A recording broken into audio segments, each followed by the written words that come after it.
Hello, Dan. Thanks for sending your swing on the Golf Digest Challenge. My name is Mike Richards. I'm going to analyze your swing, and I see another person send in the other video. I'll do his swing too.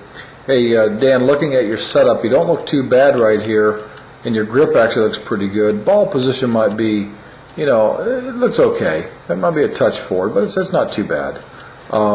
One of the things I would say once you set your swing in motion,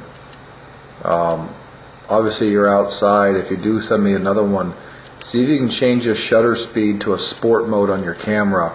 That way I can get many more frames per second and won't be jumping around here.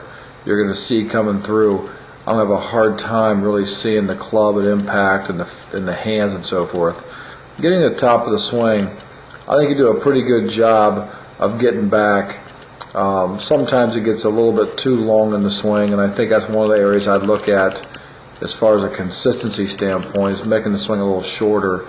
Now, one way you can make the swing a little shorter is if you look at your left elbow, you see quite a bit of bend right here.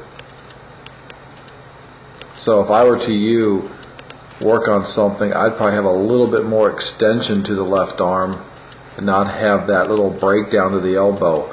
That alone would help shorten up that swing and make it look halfway decent at the top. So that's all I'd see right there. Now, as far as coming into the shot, I see you kind of hanging back a little bit. You look good. You look decent. Your left elbow's a little bit bent right there still. And as you come through, you're going to see the picture really jump forward a couple spots because your camera's just not giving me enough shutter speed or enough frames per second. It goes from behind the ball, and one click goes way past the ball. So I really don't know what your hands are doing through the hit.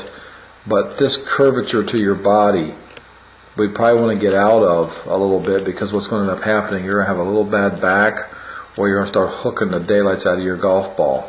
Then as you keep making the swing go up, you see your weight never quite fully gets to your left leg. So much so that when you finish, you still have a little bit of that weight laying back here on this backside. So what you're going to do, you're leaving a little bit of yardage on the table. I'd like to see you get to a point, and I'm going to show you a model swing here. This would be Aaron Baddeley. Just kind of show you what I'm talking about, how the weight gets over to the left side. And you can see there's absolutely no curve to his back long after he hits it. And all of his weight's fully forward on his left leg. Yours is kind of hanging back a little bit.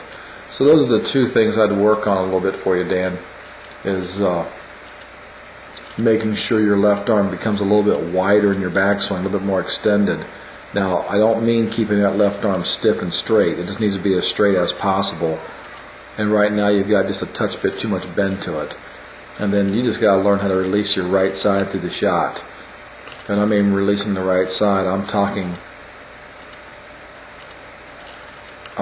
your shoulder and hip need to just go. Let it just get to the target. You just kind of hang back.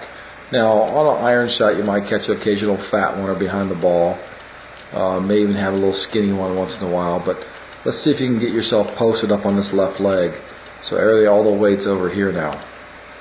And I think once you do that, you'll start seeing a little different flight to your ball. You might hit your ball a little too high right now with the tee ball. So let's try and lower that down a little bit by getting that weight to your left side. Dan, those are the two things I would work on. And like I said, if you do send me another one, take the exact same view, just change your shutter speed to a little bit bigger shutter speed or a sport mode. That way I can catch more frames per second. I'm able to see your hands through the hit. And then I'm going to do your friend swing here. Thanks for sending your swing in, Dan, to the Golf Digest Challenge, and good luck.